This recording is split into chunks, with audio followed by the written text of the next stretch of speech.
Welcome to the Great Detectives of Old Time Radio. From Boise, Idaho, this is your host, Adam Graham. If you have a comment, email it to me, box13@greatdetectives.net. Follow us on Twitter at Radio Detectives and become one of our friends on Facebook. Facebook.com/Radio Detectives. Well, before we do get started, I want to encourage you to support our Patreon campaign, patreon.greatdetectives.net. And we'll go ahead and let you know about our third Patreon goal, which is improved equipment.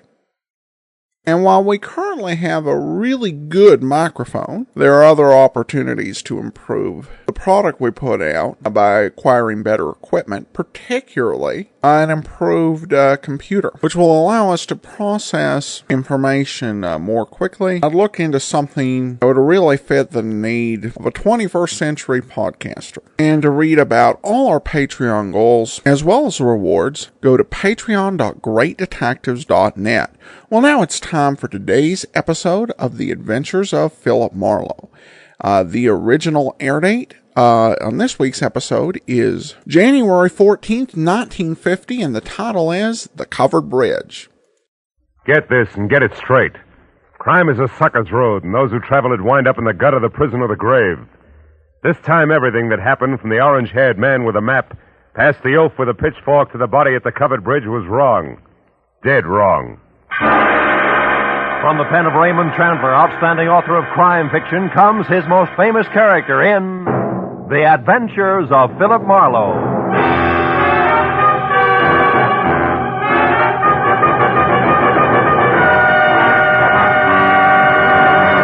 Now, with Gerald Moore starred as Philip Marlowe, we bring you tonight's exciting story, The Covered Bridge.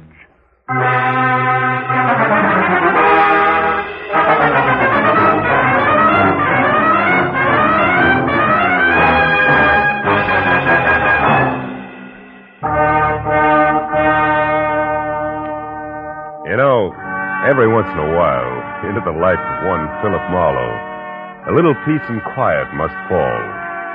A day marked by neither murder nor mayhem. No phone calls. Just nothing. I was just beginning to like it, too, when the door opened and a head full of slick orange hair walked in. It was on a man wearing a new flannel suit, a hand-painted tie, and a reckless grin. He shoved the telephone out of his way, sat down on the corner of my desk, and sized me up with a pair of careful gray eyes. Got a proposition for you, laddie. Tell me about it. Let you know if I'm interested. You should be. There's good money in it. It's not always the answer. Go ahead. You got a good car? Good enough. I don't keep it in the office. You like Mexico? Look, is this a social call or a quiz program? Well, this is business. I asked you a question. Yeah, I like Mexico. I don't like you. Oh, that's good, because you're going to drive a couple of friends of me down there. Name your price. Not interested. $1,000? Not interested. That's too bad. Would have been nicer to work this out without a gun. Listen, you two-bit Talk jerk. easy, laddie. This gun is bigger than both of us. Now, you're going to drive across the Mexican border tonight with 3 passengers. And there won't be any difficult questions, because you are the well-known Senor Philip Marlowe, a respectable private detective. Somewhere below the border, your fellow travelers will catch a boat. But this you don't have to worry about. Now, look, just a minute. Look, laddie, I came to you for several reasons, one of which is that you're smart enough to know when to quit fighting the problem.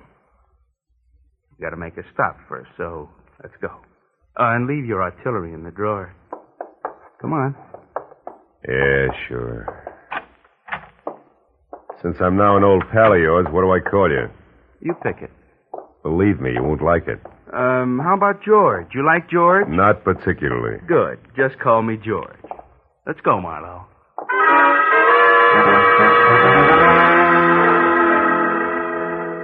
We nodded at the elevator girl, waved goodbye to the kid in the parking lot, and headed south on Highway 101. All with the front of that Mauser nudging my kidney. It was screwy, but I was on my way to Mexico. Don't get ambitious, Marlowe. Not too fast, not too slow. Just keep it rolling nice and steady. I did what I was told and watched for a break. For every foot of 100 miles down the coast. At Oceanside, we cut inland past Escondido and up into the citrus country. Once he dug a little map from his pocket and studied it while we headed into the hills where farms were farther apart. George was busy looking for a turnoff when my chance came, and it came fast. My foot slammed down hard on the brake. George's head smacked the windshield, and the gun slipped out of his hand. I dropped 2 wheels in the ditch, but I got the gun. He took one look, then jumped out and ran in a low crouch for the back of the car. Before I could follow him, I heard the truck coming. It was a big 2-section job rolling fast. It topped the rise just as George pivoted toward the road. The truck driver must have seen him just as he hit it. But the air brakes locked on all 26 wheels at the same time.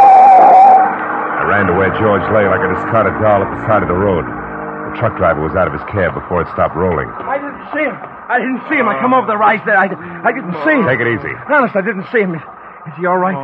He ain't dead, is he? No, he isn't. He won't be walking much anymore. It wasn't my fault, Mr. Honest. I know it wasn't. Get hold of yourself. Gosh, what should we do? I want you to drive to the nearest phone and get the police and then come back. Here's my card. Give it to the troopers. Tell them they can reach me at my office. Yeah, what are you going to do? If I can figure out how to read this map of his, I'm going to pay a call on a couple of people who are expecting this guy. Maybe it's just a stubborn streak, but when I'm being used as a patsy, I like to meet the people involved.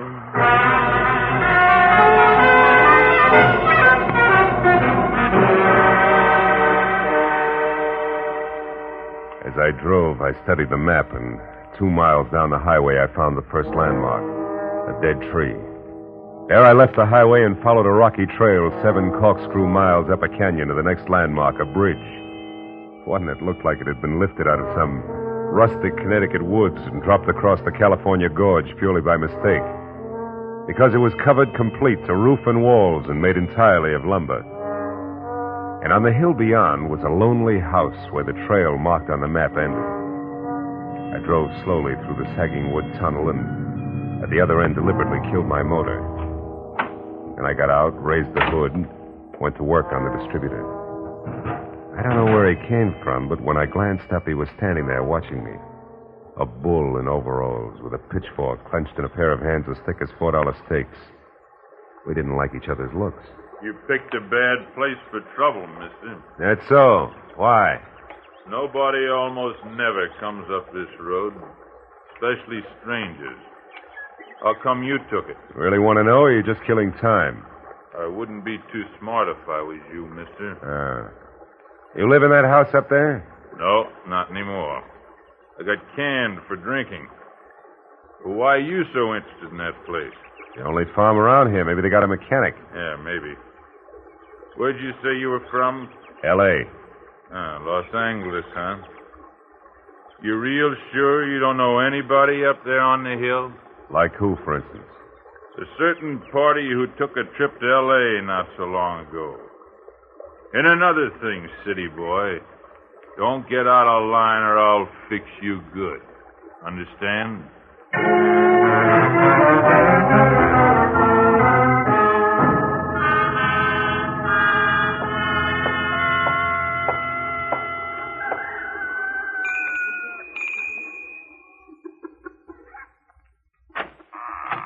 Yes? Oh, yes. Now, I mean, how do you do? You want something? Yes, my car stalled at the bottom of the hill. Dolly, who is it? Who's there? A man, Uncle Walter. He says his car broke down. What's that? Your car broke down, you say? Yeah, I don't know what went wrong, Mr. My name is Brule, Walter Brule. Oh, I'm glad to know you. I'm Philip Marlowe.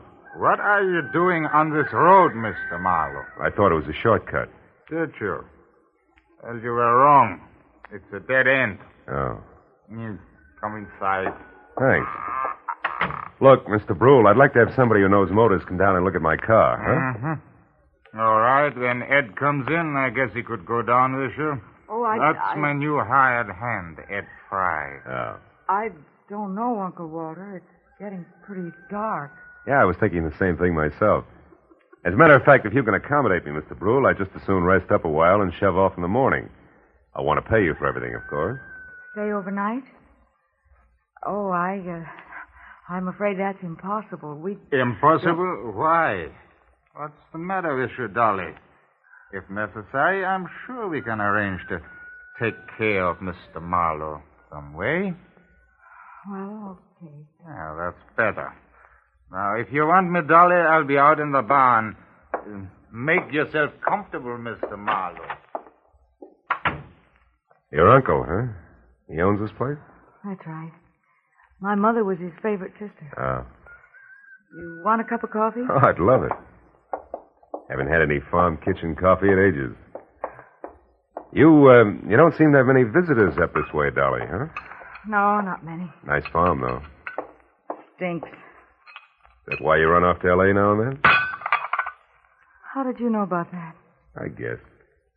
I ran into a friend of yours at the bottom of the hill. A pair of overgrown shoulders with a pitchfork. Said he used to work here. Him. He did up until a month ago. That's Noah Bickman. Big dumb goof.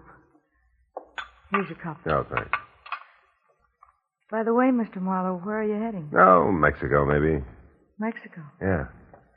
You kind of came a long ways out of your way, didn't you? Did I? Dolly. Dolly. We're in here, Eddie. What's the matter? A car at the bottom of the hill. Whose is it? Car belongs to me. It's stalled. Oh, who are you? This is Mr. Marlowe, Eddie. He's on his way to Mexico. Ah, you don't say. And since his car broke down so late, he may stay all night. Uncle Walter said it'd be all right. Is that a fact? I'll go get some blankets, Eddie, so you can take them up to the spare room for Mr. Marlowe. Oh, okay, Dolly. Mr. Marlowe, huh? Where you from, Mr. Marlowe? L.A. You? Points east. You know, this road don't go to Mexico, Marlowe. In fact, it stops about a mile up the draw here. And it's funny that you wound up on it, isn't it? I don't see you breaking up over it, Eddie. Don't let my poker face throw you, pal. Traveling alone, are you? I am now. Meaning what? That there's nobody with me. That's simple, isn't it? Not in my book, pal. I might even want you to draw me a picture of that one. Here's the blankets, Eddie. Sheet and pillowcase. Oh, okay, it's fine. Come on upstairs, Marlowe. I'll show you the room. You want me to go with you and make the bed? No, you stay here and put up some more coffee, Dolly. All right. Got a hunch I may want lots of it tonight. Let's go, Marlowe. Right behind you, Eddie. How's the weather been in L.A.? Some might call it hot. Uh-huh. Get the door, will you? Sure.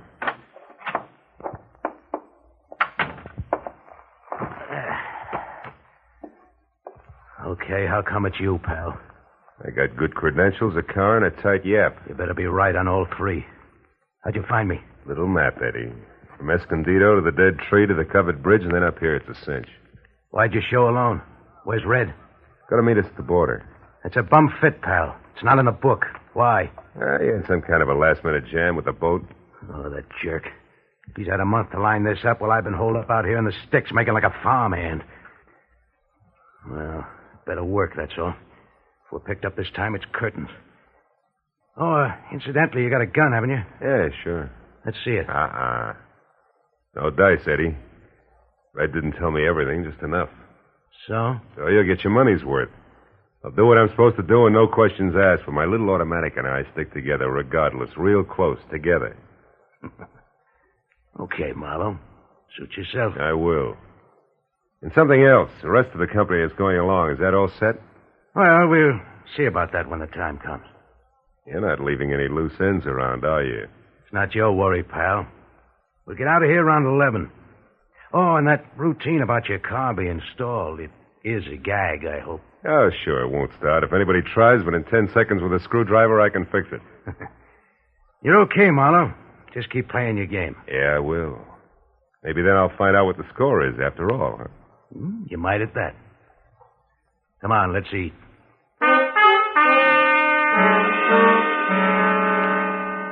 Dinner at the Brule farm was as loaded with gay chatter as a bad case of lockjaw.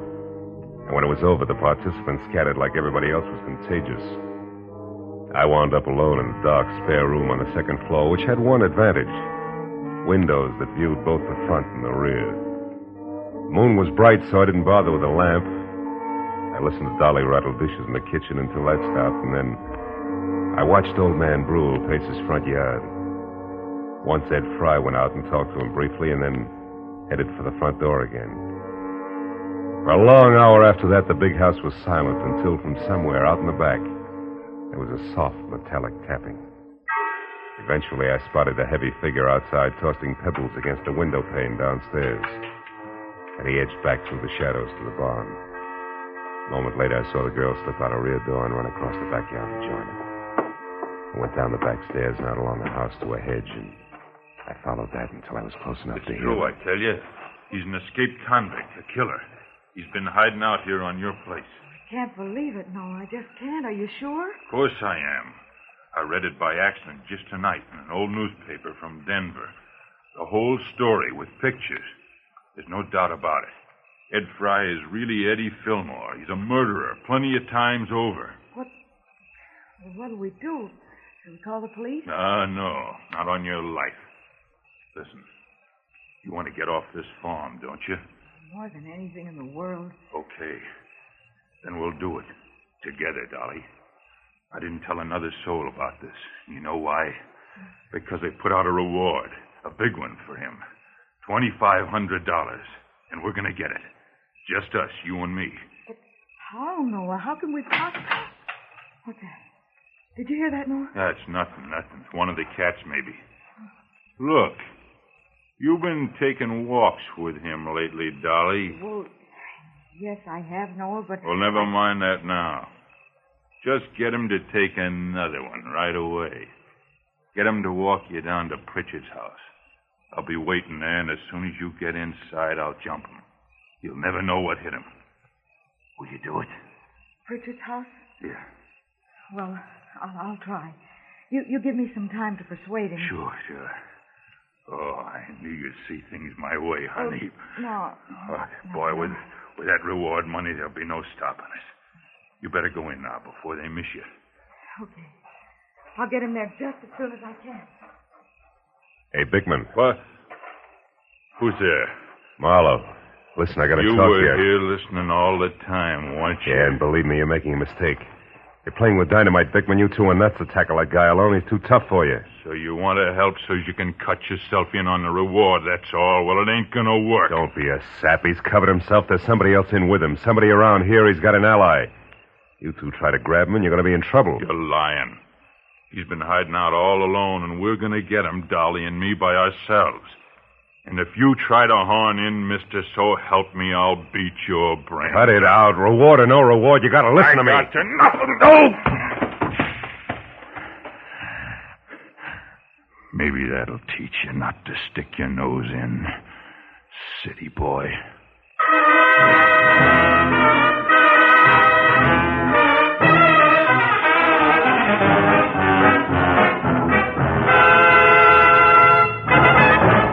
In just a moment, the second act of Philip Marlowe. But first, Fred Allen's first appearance on the CBS Jack Benny Show. Al Jolson sings, but the face is Charlie McCarthy's. Andy of Amos and Andy goes on trial for deserting his bride by mistake. Those are three headlines that guarantee you a world of fun on CBS tomorrow night. Yes, this third Sunday of the new year will be an all-time high in radio entertainment. Hear them all on CBS tomorrow night. Now, with our star, Gerald Moore, we return to the second act of Philip Marlowe and tonight's story, The Covered Bridge.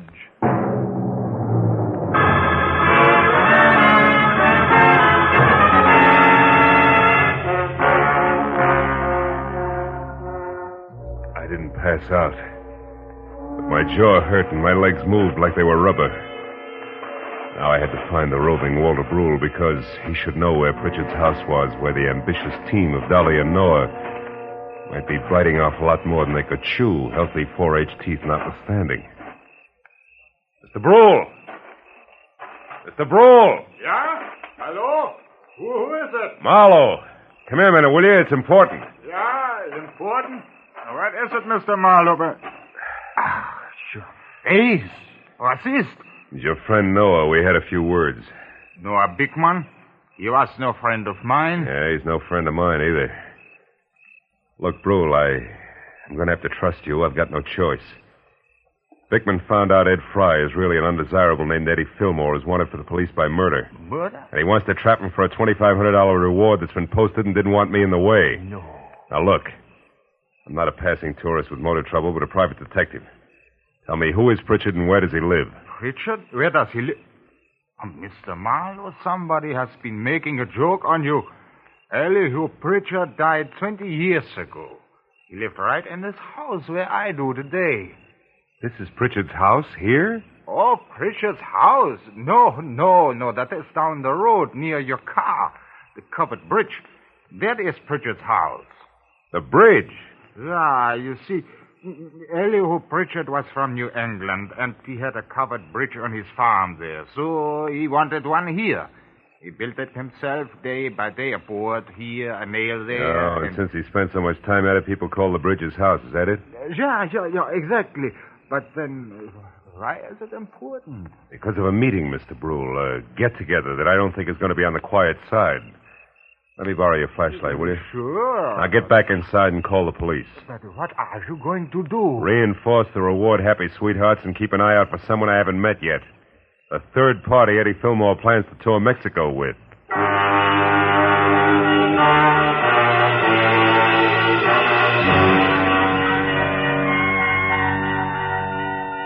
It was a quarter of a mile romp, country style, back down to the covered bridge.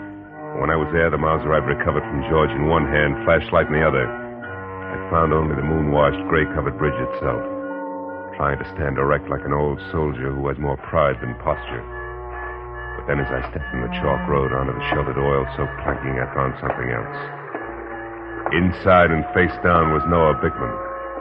And lying nearby, the red-stained, icy fingers of the pitchfork that had killed him. I started to move closer. But then footsteps from the road behind suggested that I do different, so I moved quickly back to the bridge entrance, flattened myself into a narrow shadow, and waited.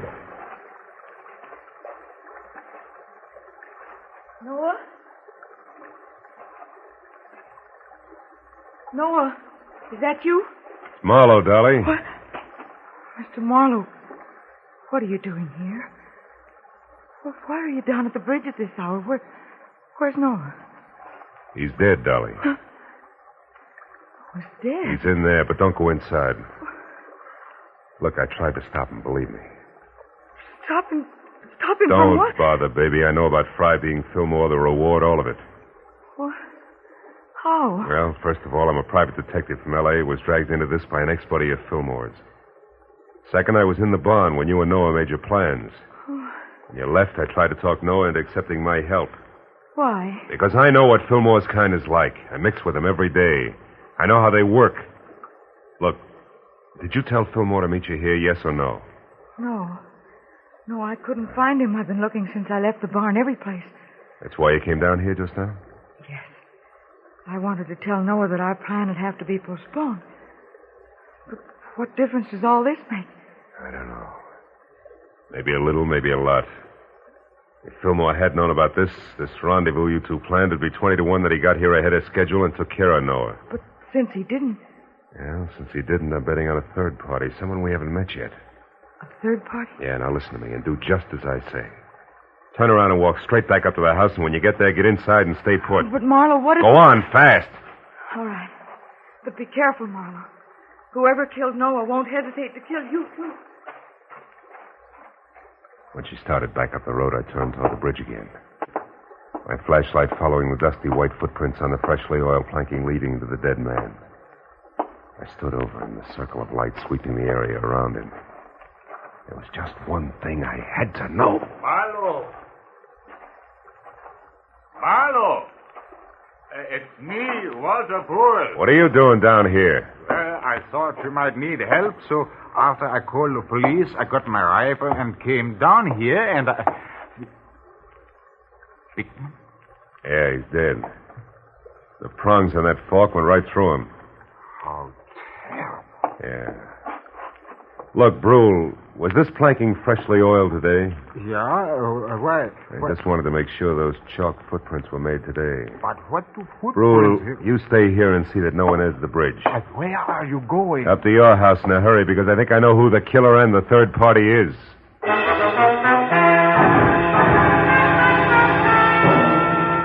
With city-bred legs and smog-fed lungs, I made it up to the house in record time. But as I reached for the front door, I knew that time hadn't been quite good enough. The shot had come from somewhere in the house, and by the time I reached the living room, I knew I was too late to do any good. In a chair at the far side of the room, Dolly was slouched down, a surprised expression on her face, while her hands tried to hold back a small stain of blood oozing through her blouse. Little frightened words whispered out of her mouth. You shouldn't have done it, Eddie. Stand where you are, Marlowe. She had it coming to her, the two-timing louse. Eddie, I'm trying to tell you. You don't understand. I understand plenty, you no good little... Eddie. I was in the barn, heard the whole thing. You and that Bickman planning a switch with me out. No, you're wrong, Eddie. Tell us, Mr. Fox. Tell us. Dolly didn't try to double-cross you, Eddie. She only pretended to so she could set Noah Bickman up and kill him. That's what she did. No, you're a liar. True. That's what I tried to say, Eddie. I don't believe it.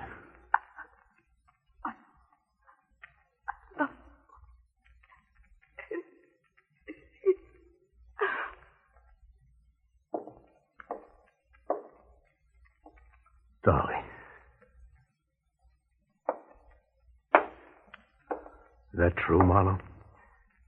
She didn't cross me. She was trying to help me. That's right, Fillmore. Bickman found out who you were and wanted the $2,500 you were worth, dead or alive. Dolly had to play him along for your sake.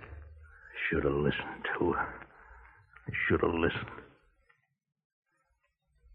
How'd you know all this, Marlowe? Found Dolly's footprints inside the covered bridge.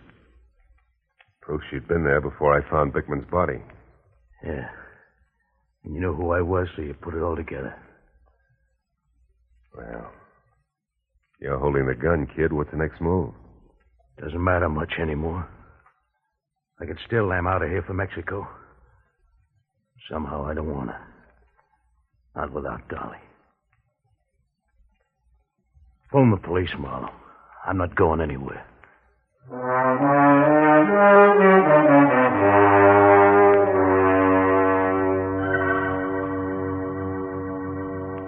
It was several hours before the county police and Eddie Fillmore had gone. Walter Brule and I sat at the long wooden table watching the light from the fire dance across the hanging skillets and pans by the grate. And nobody said anything for a long time.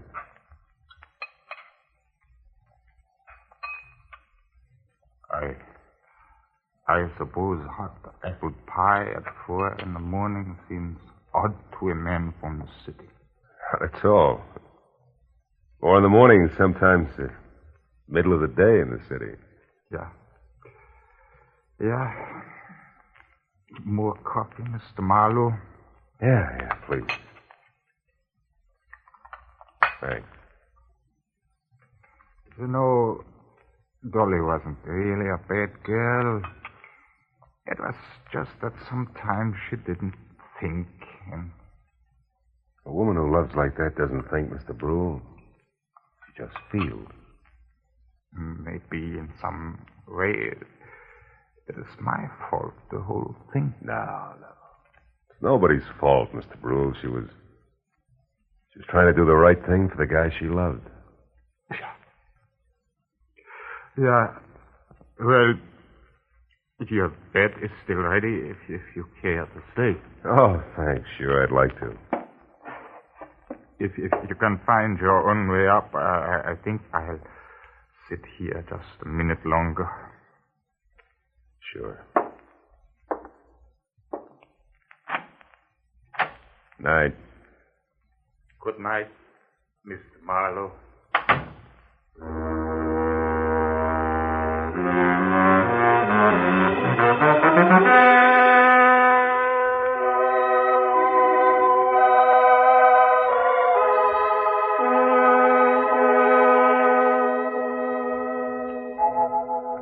As I sat looking out over the starlit countryside, I thought of all the great love stories written about the good people who love, live, and suffer.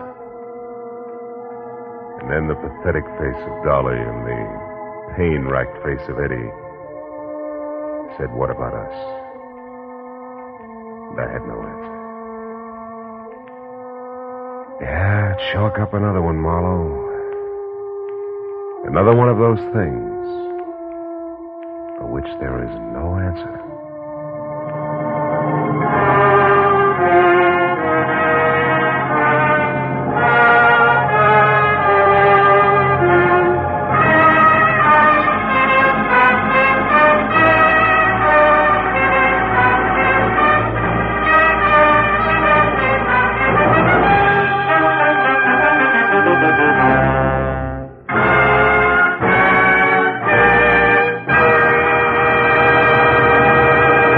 The Adventures of Philip Marlowe, bringing you Raymond Chandler's most famous character, star Gerald Moore, are produced and directed by Norman MacDonald and are written for radio by Robert Mitchell and Gene Levitt.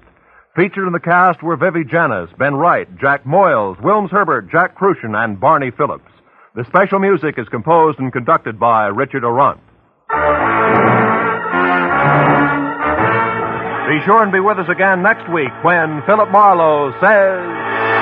This time a twisted mind, a hole cut in a wire fence, and a corpse in a storeroom. All added up to freedom. But only for the one who had it coming.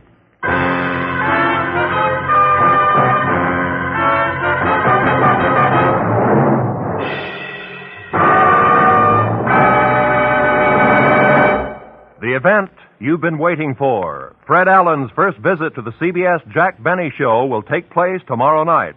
Yes, the most famous guest appearance in radio, the Fred Allen Jack Benny Act, will be heard on all of the CBS stations tomorrow night. This is Roy Rowan speaking. Now, stay tuned for Gangbusters, which follows over most of these same CBS stations. This is CBS, the Columbia Broadcasting System.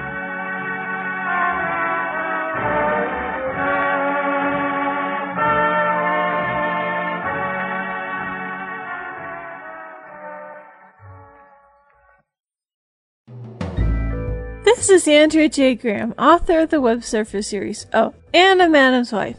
You're listening to The Great Detectives of Old Time Radio.